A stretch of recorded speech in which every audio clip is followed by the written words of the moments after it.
తెలంగాణ ఎన్నికల్లో బీఆర్ఎస్ ఓటమితో గద్దె దిగింది. ప్రస్తుతం రాష్ట్రంలో కాంగ్రెస్ పాలన కొనసాగుతోంది. కాంగ్రెస్ పార్టీ అధికారంలోకి వచ్చి రేవంత్ రెడ్డి ముఖ్యమంత్రిగా ప్రమాణ స్వీకారం చేయగానే అభయహస్తం స్కీమ్ కింద 6 గ్యారంటీ స్కీమ్ల మీద సంతకం పెట్టారు. అందులో భాగంగా ఇప్పటికే మహాలక్ష్మి స్కీమ్ లో భాగంగా ఆర్టీసీ బస్సుల్లో మహిళలకు ఉచిత ప్రయాణం స్కీమ్ లాంచ్ అయింది. తాజాగా ప్రజాపాలన పేరుతో అభయహస్తం స్కీమ్ లోని ఇతర 5 స్కీమ్ల కోసం దరఖాస్తును స్వీకరిస్తున్నారు. రైతు భరోసా, గృహజ్యోతి, మహాలక్ష్మి, చేయూత, ఇందిరమ్మ ఇండ్లు లాంటి స్కీమ్స్ అన్నింటికీ ఒకే దరఖాస్తును తీసుకొచ్చారు. దానికి ప్రజాపాలన పేరు పెట్టి సీఎం రేవంత్ రెడ్డి లాంచ్ చేశారు. ఆ కార్యక్రమంలో మాట్లాడిన రేవంత్ రెడ్డి మాజీ సీఎం కేసీఆర్, మాజీ మంత్రి కేటీఆర్ పై సంచలన వ్యాఖ్యలు చేశారు. లక్షల కోట్ల రూపాయలు కేసీఆర్ పుత్రుడు కేటీఆర్ దగ్గర ఉన్నాయని సంచలన ఆరోపణలు చేశారు సీఎం రేవంత్.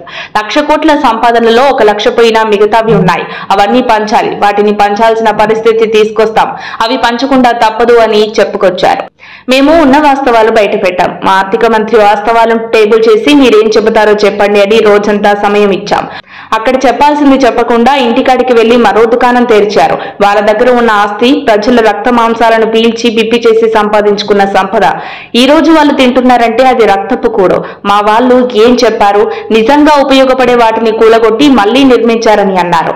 సచివాలయమే తీసుకోండి. గతంలో ఉమ్మడి రాష్ట్రానికి ఉపయోగపడ్డ సచివాలయం 2012లో L&T కంపెనీ కట్టిన భవనం. అది 12 లక్షల స్క్వేర్ ఫీట్ ఉండేది. ఆ రాష్ట్రం తరలిపోయాక అంతా మనకే ఉండేది. ఇతర ప్రభుత్వ ఆఫీసులు కూడా ఇక్కడికే తెచ్చిపెట్టాల్సి ఉంది. ఒకవేళ మీకు ఇది అచ్చరాకపోతే దీన్ని ఏదైనా ఆసుపత్రి గానో వేరే ప్రభుత్వ డిపార్ట్మెంట్ గానో ఏర్పాటు చేసి ఖాళీ జాగాల్లో కొత్త సచివాలయాన్ని కడితే ఇది ఉపయోగపడుతుండేది. అక్కడ అది ఉపయోగపడుతూ ఉండేది. అక్కడ కూలగొట్టి భవనాలు కట్టారు. ఉన్నదాన్ని కూలగొట్టి కొత్త భవనాలు కట్టారంటే వాళ్ళు ఎందుకు కట్టారో అర్థం చేసుకోవచ్చని రేవంత్ రెడ్డి మండిపడ్డారు. ఇదంతా చూస్తుంటే కేటీఆర్ ని ఇరకాటంలో పడేసి ఏదో ఒక అంశంపై అరెస్ట్ కు సీఎం రేవంత్ నాయకత్వంలో కాంగ్రెస్ పార్టీ రంగం సిద్ధం చేస్తుందన్న ప్రచారం జరుగుతుంది. మరి మున్ముందు తెలంగాణ రాజకీయాల్లో ఏం జరుగుతుందో చూద్దాం. మరిన్ని అప్డేట్స్ కోసం మా కాయ్ టీవీని సబ్స్క్రైబ్ చేసుకోండి. మా వీడియో కనుక మీకు నచ్చినట్లయితే లైక్ చేయండి, షేర్ చేయండి. మీ విలువైన అభిప్రాయాలను కామెంట్ బాక్స్లో తెలియజేయండి.